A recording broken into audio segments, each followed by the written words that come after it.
அருள் TV நேயர்களுக்கு அடியேன் உங்கள் சிவயோகி சிவசக்திமான் சுவாமிகள் வணக்கத்தை தெரிவித்துக் கொள்கிறேன். அன்பு நேயர்களே, இந்த பதிவில் வரக்கூடிய 29/3/2025 அன்றைய தினம் சனி பெயர்ச்சி நடைபெற இருக்கின்றது.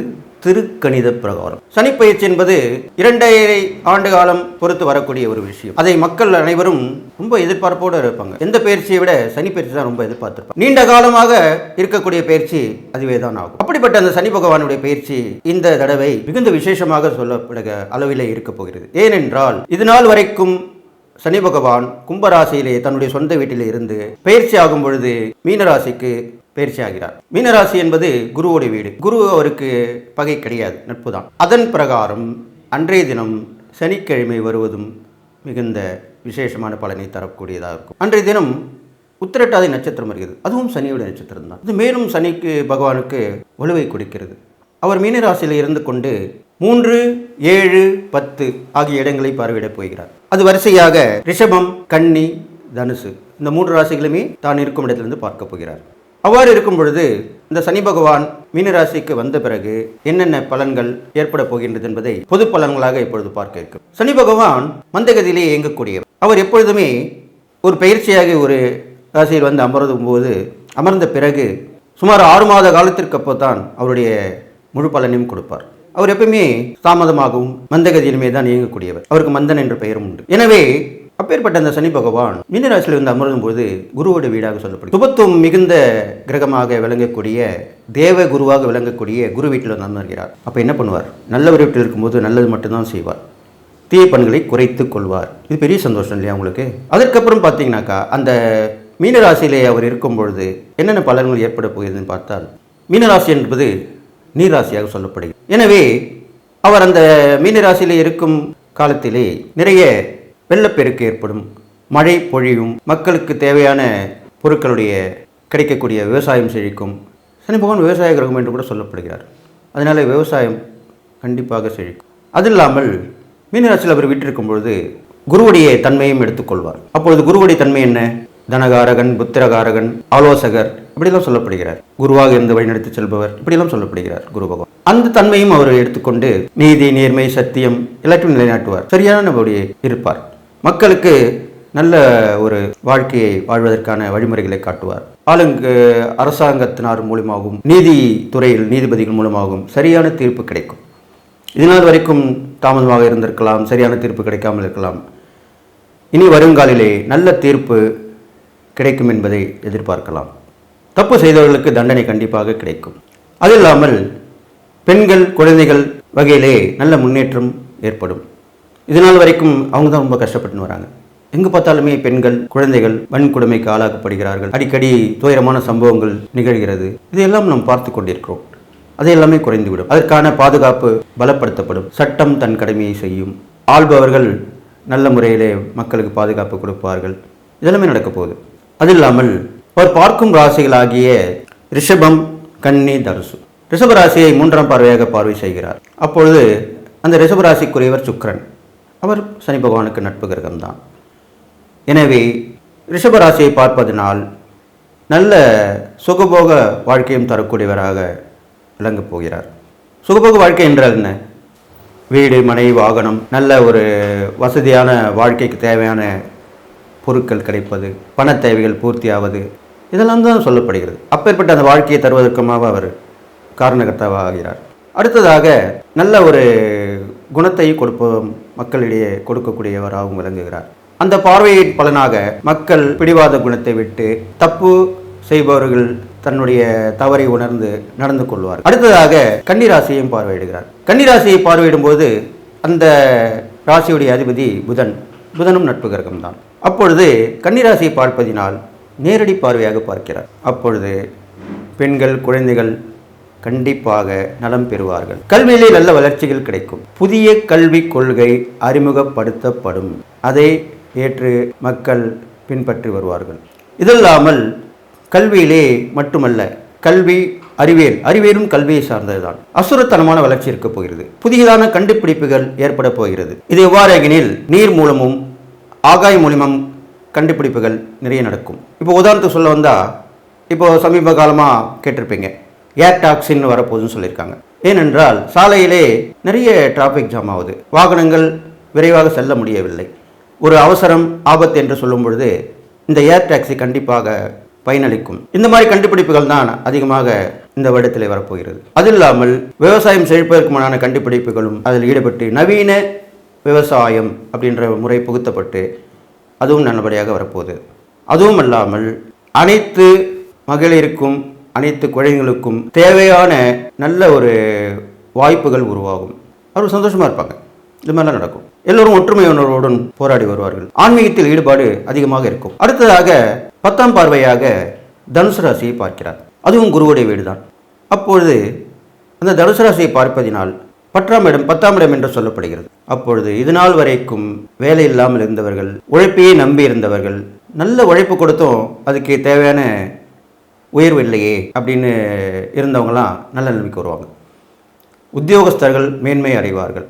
அது இல்லாமல் உடல் உழைப்பை விரும்பி ஏற்றுக்கொள்பவர்களுக்கும் நல்ல பலன் கிடைக்கும். அவர்களுக்கு எல்லாருமே உதவி பண்ணுவாங்க. இது மாதிரிலாம் நடக்கும். அது இல்லாமல் இன்சூரன்ஸ் அப்படின்னு சொல்கிறோம், அந்த துறை நவீனப்படுத்தப்பட்டு இப்போல்லாம் வந்து இன்சூரன்ஸை எல்லாருக்கும் கொடுக்கறதில்ல. அதெல்லாமே இப்போ கொஞ்சம் காலத்துக்கு அப்புறம் இந்த வருஷத்தில் நிறைய பேருக்கு வரப்போகுது. குழந்தைகள்லேருந்து முதியோர்கள் இருக்கும் அந்த இன்சூரன்ஸ் வரப்போகுது. முக்கியமான நேரத்தில் விபத்து, ஆபத்து, உடல்நிலை சரியில்லாமல் நேரத்தில் அது கண்டிப்பாக கிடைக்கும் அளவிற்கு பயன்படுத்தப்பட போகிறது. அதுவும் இல்லாமல் ஆயில், அயன், அதை இரும்பு சம்மந்தப்பட்டது, எண்ணெய் சம்மந்தப்பட்டது, இந்த வகையிலுமே நல்ல வளர்ச்சி உடையக்கூடிய அம்சமாக இருக்க போகுது. இதெல்லாமே விட நம் நாடு உயர்ந்து நிற்கக்கூடும். எந்த விதத்திலுமே மற்ற நாட்டுக்கு சரிசமமாக இருக்கக்கூடிய ஒரு விசேஷ தன்மை உள்ளதாக இருக்கப்படுகிறது. இப்படி சொன்னால் உங்களுக்கு தெரியும், வல்லரசு ஆவதற்குண்டான அறிகுறிகள் கண்டிப்பாக தென்படும். அதுக்கு தான் அப்படி சொன்னேன். இது மாதிரிலாம் இந்த பார்வை பலனில் வருது. இதெல்லாம் சொல்லிட்டு வரீங்களே, உடல்நிலை சம்மந்தப்பட்டது, ஆரோக்கியம், அதெல்லாமே நல்லதாக இருக்கும். இருந்தாலும் சில தொற்றுகள் கண்டிப்பாக ஏற்பட்டு அதன் மூலம் மக்களுடைய சில அசம்பாவித சம்பவங்கள் ஏற்பட்டு, துயர சம்பவங்கள் ஏற்பட்டு பின்பு விலகும், காப்பாற்றப்படும். அதுக்கும் மருந்து கண்டுபிடிச்சிருவாங்க. முன்னமே சொல்லியிருக்கேன், நீரிலும் காற்றிலும் பரவக்கூடிய தொற்று கண்டிப்பாக வரும். அதற்கு நீங்கள் மிகுந்த எச்சரிக்கையாக இருந்து வந்தால் கண்டிப்பாக அதிலிருந்து மீண்டு விடலாம். எல்லாருக்குமே நோய் எதிர்ப்பு சக்தி அதிகமாக இருக்கணும்னு சொல்கிறாங்க. அதுக்கு உண்டான உணவு முறையை நீங்கள் வளர்த்து கொண்டாலே போதும். கடைசியாக இந்த சனிப்பயிற்சியின் பலன் வந்து பார்த்திங்கன்னா எல்லா விதத்துலையுமே ஏற்றமாக இருக்க போது. கடுமையாக உழைக்கிறவங்க, போராடுறவங்க, நல்லா கேட்டுங்க, போராடுபவர்களும் உழைப்பவர்களும் நல்ல நிலையில் இருக்க போகிறார்கள் இந்த வருடத்தில், இந்த சனிப்பயிற்சி நேரத்தில் என்று சொல்லி எல்லாருக்கும் எல்லா நலமும் பெற்று வாழணும்னு சொல்லி வாழ்த்தி இந்த சனிப்பயிற்சி பலன் பொது பலனை எதிர்ப்புடன் நிறைவு செய்கிறேன். அடுத்ததாக 12 ராசிகளுக்கு உண்டான சனிப்பயிற்சி பலனை சொல்லப் போகிறேன். அதை நீங்கள் கவனமாக கேட்டு எல்லா நலமும் பெற்று வாழணும்னு சொல்லி வாழ்த்தி இப்பொழுது ஒவ்வொரு ராசிக்கு உண்டான பலனை சொல்லப் போகிறேன். நன்றி, வணக்கம். கன்னிராசி நேயர்களே, சனிப்பயிற்சி பலன்கள் பார்க்கும்பொழுது உங்கள் ராசிக்கு இது நாள் வரைக்கும் 6ஆம் இடத்துல சனி பகவான் இப்போது 7ஆம் இடத்துக்கு வருகிறார், பயிற்சி ஆகிறார். அந்த 7ஆம் இடத்துல இருக்கிற சனி பகவான் உங்கள் ராசிக்கு 1, 4, 9 இந்த 3 இடத்தையும் பார்வையிடுகிறார். இதனால் ஏற்படக்கூடிய பலன்களை தான் சொல்ல போகிறேன். பெரும்பாலும் 7ஆம் இடத்துல சனி பகவான் வந்தால் கண்டக சனின்னு சொல்லுவாங்க. அப்படின்னா பயந்துட வேண்டியதில்லை. கண்டக சனின்னாக்கா 7ஆம் இடத்துல வரனால கணவன் இருந்தால் மனைவிக்கோ, மனைவியில் இருந்தால் கணவனுக்கோ, இல்லை பங்குதாரர்கள் இருந்தாக்கா கூட்டாளிகளுக்கோ, நம்ம கூட இணைஞ்சு பணியாற்றுறவங்களுக்காக இருக்கட்டும், நம்ம கூட இருந்து பயணம் செய்கிறவங்களுக்காகட்டும், நம்ம கூடயே இருக்கிறவங்களுக்காகட்டும், அவங்களுக்கு சில பாதிப்புகள் ஏற்படும். அதுதான் அதனுடைய தன்மை. ஏதோ பயப்பட, உங்களுக்கு எதுவும் ஆகுன்ற பயப்பட வேண்டாம். உங்களுக்கு ஆகாது, உங்களுடன் இருப்பவர்கள் தான் ஆகும். அதுவும் கஷ்டமான விஷயம் தானே. நீங்கள் கணவன் இருந்தால் மனைவிக்கு எதனா பிரச்சனை இருந்தால் உங்களுக்கு கஷ்டம் தானே. நீங்கள் மனைவியாக இருந்தால் கணவனுக்கு எதனா பிரச்சனை இருந்தால் உங்களுக்கு கஷ்டம் தானே. உங்களோட பழகிறவங்க, நட்பு, அதுவும் நெருங்கிய நட்பு, நெருங்கிய உறவு தான், அவங்களுக்கு தான் பிரச்சனை பாதிப்பு வரும். அப்போது அது கண்டிப்பாக கஷ்டம் தானே உங்களுக்கும். அவங்களுக்கு எதனா ஒன்று, அவங்க உங்களுக்கு உதவி செய்யும்போது அவங்களுக்கு அப்படி பிரச்சனை வரும்போது உங்களுக்கு கஷ்டம் தானே. அந்த மன கஷ்டத்தை கொடுக்கும். அதுதான் தெளிவாக சொல்லியிருக்கேன். கண்டக சனி வந்தால் அந்த ராசிக்காரங்களுக்கு, எந்த ராசியாக இருந்தாலும் அவர்களுக்கு மன கஷ்டத்தை கொடுக்கும். அதுதான் உண்மையான விஷயம். அப்போ அதுலேருந்து நீங்கள் வெளியே வரணும்னா முன்னெச்சரிக்கையாக இருக்கணும். உங்களை சார்ந்தவங்களுக்கு உதவி பண்ணிட்டு வரணும். அவங்களுக்கு 4 வகையில் வேறு வகையில் எந்தெந்த வகையில் உதவி பண்ண முடியும்னு பார்க்கணும். மற்றவர்களை பார்க்க வேண்டும். சுயநலத்தை விட்டு பரநலத்தை பார்க்க வேண்டும். அப்போ கண்டிப்பாக உங்களுக்கு பிரச்சனை வராது. அவங்க நல்லாயிடுவாங்க. அவங்களுடைய வாழ்க்கையில் அக்கறை கொண்டாதாலே போதும். அது இல்லாமல் பயணங்களாலையும் பிரச்சனை வரும். இந்த 7ஆம் இடத்துல கண்டக சனியாக இருக்கும்போது சனி பகவான் வந்து உட்கார்ந்துடும். பயணங்களால் பிரச்சனை, பயணத்திற்கு சரியான நேரத்துக்கு போக முடியாமல் போகிறது, பொருட்கள் தொலைவது, போன காரியம் வெற்றியாகாமல் இருக்கிறது, தாமதமாக வருது, இன்னொரு பிரயாணம் வரா மாதிரி இருக்கிறது, இப்படி தான் நடக்கும். பெரிய பாதிப்பு கொடுக்காது. அடுத்ததாக வெளியூர் பயணங்கள், வெளிநாட்டு தொடர்பு உள்ள விஷயங்கள்லாம் ஈடுபட்டிங்கன்னா கொஞ்சம் தாமதமாக கிடைக்கும். உடனே கிடைக்காது, உடனே தாமதமாக தான் கிடைக்கும். அந்த பலன்களும் தாமதமாக தான் வந்து சேரும். இதுதான் கண்டக சனி செய்யக்கூடிய விஷயங்கள். அப்போ இதில் வந்து உஷாராக இருக்கணும், முன்னெச்சரிக்கையாக இருந்துக்கணும், அதுக்கேற்ற மாதிரி நம்ம நடந்துக்கணும், நம்மளை மாற்றிக்கணும். அப்போ கண்டிப்பாக அதுலேருந்து மீண்டு வந்துடுவீங்க. அடுத்ததாக பார்த்திங்கன்னா உங்கள் ராசியவே பார்க்குறார், நேரடி பார்வையாக பார்க்கிறார். அப்போ உங்கள் ராசியை பார்க்கும்போது இருந்த சுறுசுறுப்பு அதெல்லாம் கொஞ்சம் குறைஞ்சிரும்.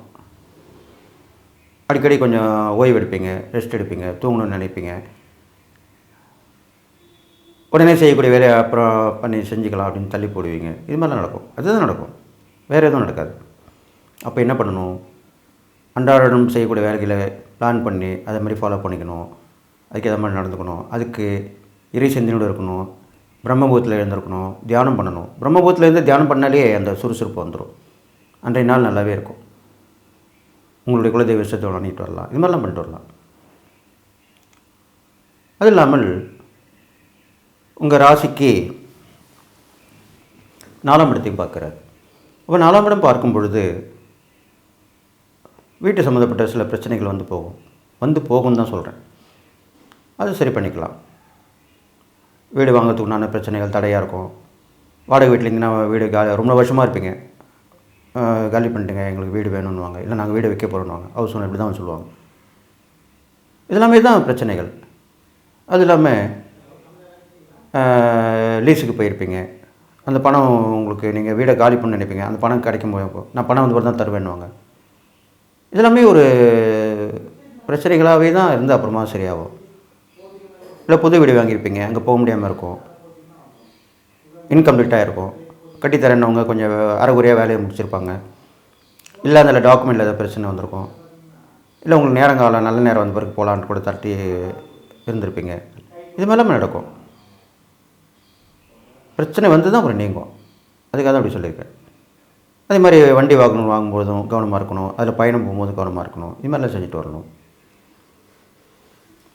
நட்பு உறவுகளையும் நல்ல ஒரு ரிலேஷன்ஷிப் வச்சுக்கணும். இதெல்லாம் பண்ணிட்டு வரணும். உடல் ஆரோக்கியத்தை பார்த்துக்கணும்.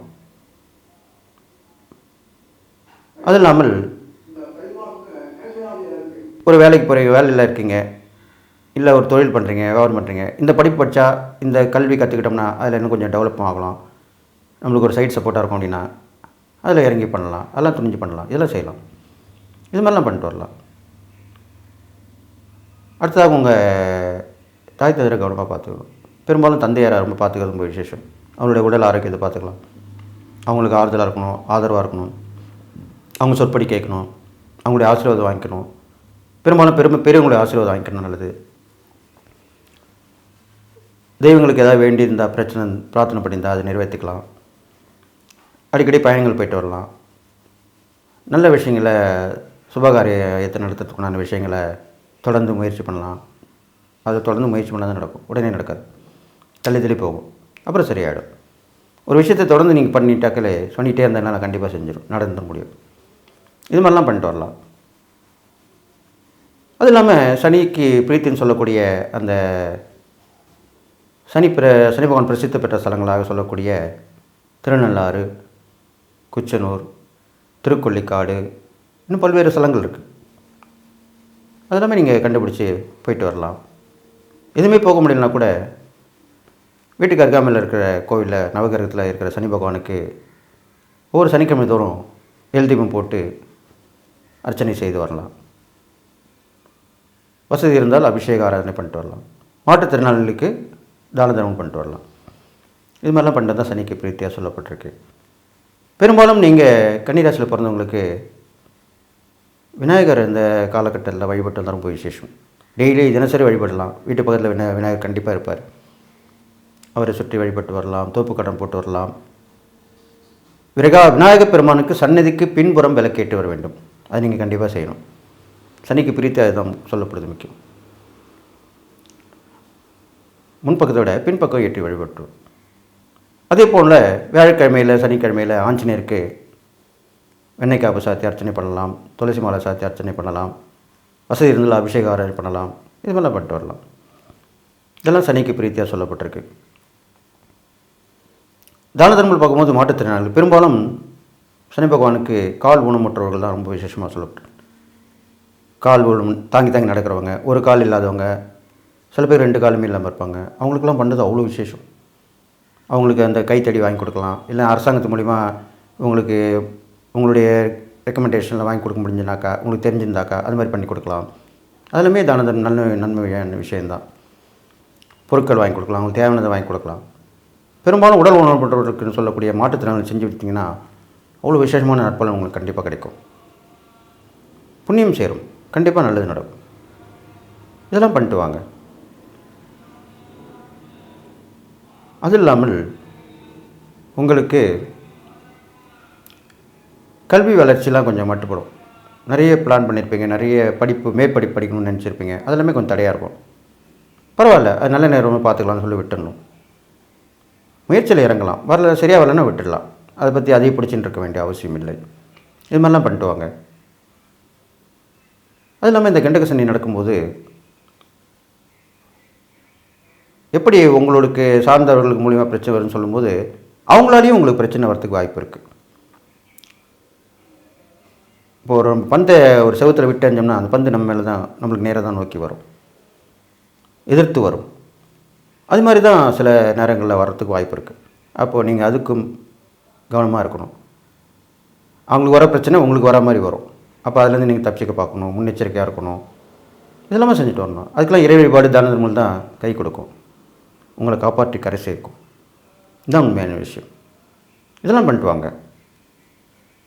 எது எப்படி பார்த்தாலுமே கன்னிராசிக்காரங்களுக்கு அவ்வளோ ஒன்றும் பாதிப்பு வரப்போகிறதில்ல. ஏன்னா உங்கள் ராசியில் இருக்கிற கேது பகவானும் பயிற்சியாக போகிறாரு. அதனால் கொஞ்சம் ரிலீஃப் கண்டிப்பாக கிடைக்க தான் போகுது. குரு 10 வந்தாலும் அவருடைய பார்வை போல நல்லது நடக்கும். ராகு பகவானும் 7லேருந்து 6ஆம் இடத்துக்கு வர போகிறாரு. இதெல்லாமே நல்ல விஷயந்தான். இப்போ 6ல் ராகு வரும்போது அதுக்குண்டான பலனை கொடுப்பார். நல்ல பலன் தான் கொடுப்பார். அதனாலவே உங்களுக்கு நல்லதாக நடக்க போகுது. அதனால் நான் சொன்ன இந்த இறை பரிகாரம் தானே பண்ணிட்டு வாங்க. கண்டிப்பாக உங்களுக்கு நல்லமை நடக்கும்னு சொல்லிட்டு இந்த கன்னிராசிக்காரங்களுக்கு சூட்சமான பரிகாரம் இப்போ சொல்ல போகிறேன். அது என்னன்னு கேட்டிங்கனாக்கா, உங்களுக்கு உங்கள் வழிபடக்கூடிய தெய்வமாக சொல்ல போகிறது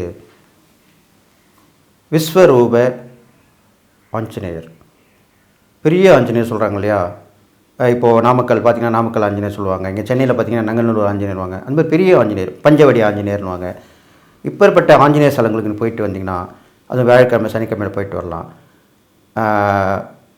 அதிகாலையில் அந்த தரிசனம் திறந்தோன்னு, கோயில் திறந்தோன்னு பார்க்குறீங்களா, அதை பார்த்து வருது அவ்வளோ விசேஷம் சொல்லி அப்படி பண்ணிட்டீங்கன்னா இந்த சனி பயிற்சியுடைய பலன்கள் கெடுபலன் கொஞ்சம் நற்பலன் ஏற்படும் சொல்லி நீங்கள் எல்லா நலமும் வளம் பெற்று வாழ போகிறீங்கன்னு சொல்லி வாழ்த்தி விடைபெறுகிறேன். நன்றி, வணக்கம். கடவுள் அருள் டிவியை பார்த்தமைக்க நன்றிகள். மேலும் இது போன்ற தகவல்களை தெரிந்து கொள்ள கடவுள் அருள் டிவியை சப்ஸ்கிரைப் செய்யுங்கள். மறக்காமல் பெல் ஐக்கானை கிளிக் செய்யுங்கள்.